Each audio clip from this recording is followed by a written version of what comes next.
Go. Let's describe. We need to get a tie rod end separated from the knuckle. You take the nut off. The temptation for everyone is like this, like this, like this. But that's what Primitive Pete would do. And I don't want you to be Primitive Pete. So I'm going to give you a couple options. Pickle fork. This is, if you look up in the book, this is what it has you do. We smack that in there, but I'm going to tell you 9 out of 10 times it ends up ripping the boot. If you're replacing the tie rod end, or let's say we're separating a ball joint and you're replacing it, rip the boot. Who cares? But we don't want to rip the boot, so this is not a good choice. We could upgrade to this, which is basically the same. This is going to do the same thing. With an air. You want to test it out? Let's see how it looks. Like this. Like, I'll show you. You know what I'm saying? So we could do it. Rip the boot. Some say no, but you can keep these in mind for something that's really stuck.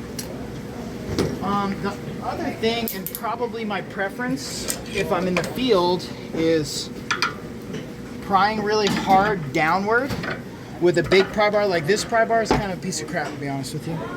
We'd have to get the big one, the grunt, but this is okay. I'm not going to use this. But if you pry just right, and then we hit right here just right, it will pop it loose, and I'll explain why.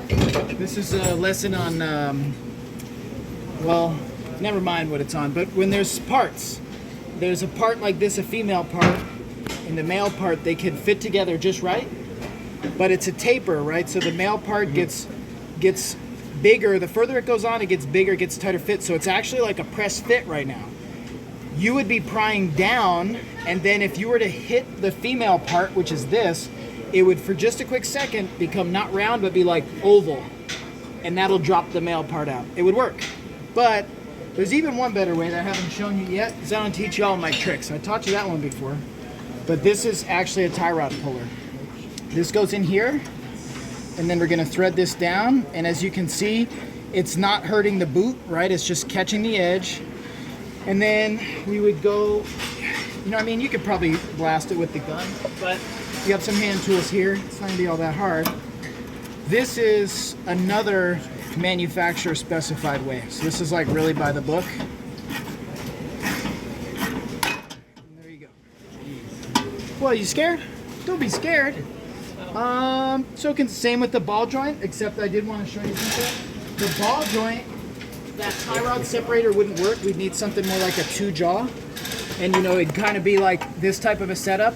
The castle nut would be off, and this would thread up, and it could pop it apart. But I do want to warn you, I had one of these that got messed up down here, and I popped it apart, and then I put it in reverse to unthread it, and it got to the messed up part and sent this thing swinging like this. Busted me right there. So I have a scar right there. True story. So be careful with the pullers. That's why at school I probably would say no power tools for this, but you know, I'm going to use them. There you go. You know what? You look good. Okay, part 2. My man here wanted to go nuts with that pickle fork on the ball joint because he's replacing that so we could tear the boot and we could play. This is a fully semi-automatic air hammer with the pickle fork. It's a small magazine, semi-fully, whatever. That's too small. This is the right size. So there are different size pickle forks. So swap that out. See how it unthreads?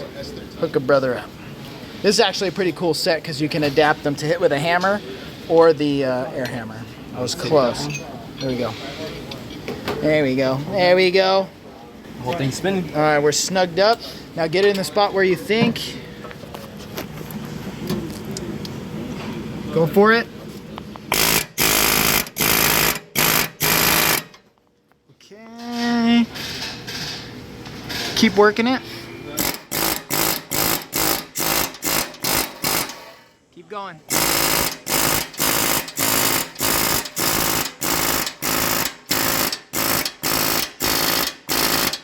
That one's gonna be a little rough. Nah, keep going. There you go. Let's see how it's loose now. So I hit it one more? Not really. You don't have to hit it. What you really need to do, you're gonna have to pry this control arm down like that, right? And if I hold it, you can pull the pickle fork out. Okay. And that is how you protect yourself against ball Zombie joint, and then yeah, that's the thing in the whatever.